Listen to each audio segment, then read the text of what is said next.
Tap Talk is the Drinking Water in Rural America podcast. Here's a peek at episode 5.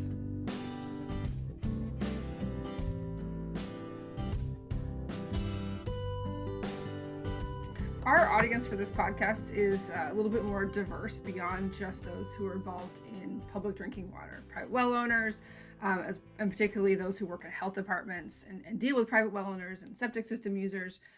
Can you maybe put on your teaching hat and share a little bit more about what water systems need to understand about the difference between using chlorine and chloramines for disinfectant? Well, so whenever we add chlorine to drinking water, we're doing so to have an effect on inactivating pathogens. We're trying to kill the pathogens in the water. In community water systems, we do that two different ways.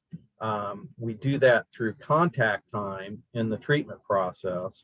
And we also, after we have that contact time, then we add additional disinfectant to our water system as the potable water is leaving the plant in order to maintain a disinfectant residual in the piping systems.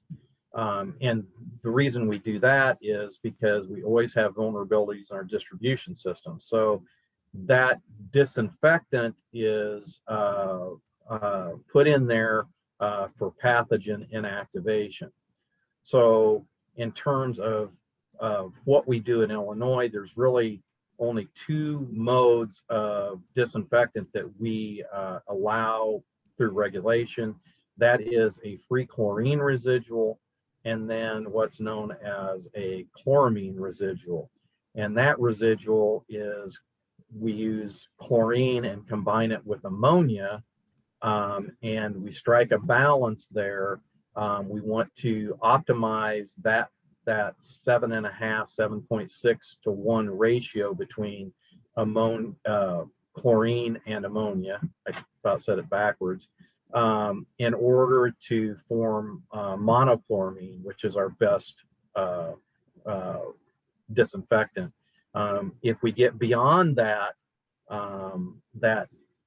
concentration, we start doing things, not to get too technical, but we start doing things that actually decrease the ability of the chloramines to disinfect, and also we can cause some taste and odor problems.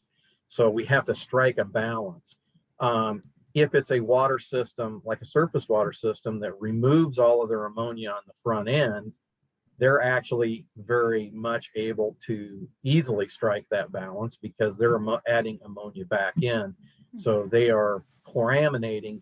And the reason they want to chloraminate rather than use a free residual is chloramines have been shown to be more long-lived in distribution systems.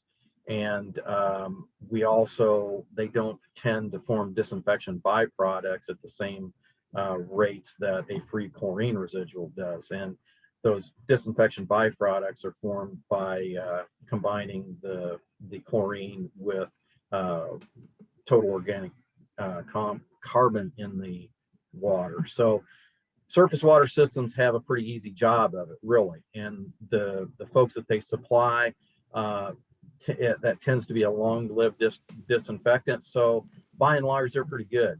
As Steve and I were alluding to, the problem comes in with the groundwater systems. They have variable concentrations of ammonia. So they're always trying to hit a moving target. One well may produce 4 or 5 parts of ammonia. The other well may produce 1 part of ammonia. They alternate the wells back and forth, so their practices and operation of their wells become critical into trying to form the best disinfectant they can.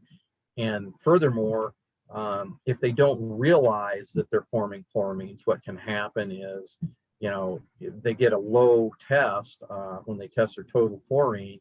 So their answer is to feed more chlorine.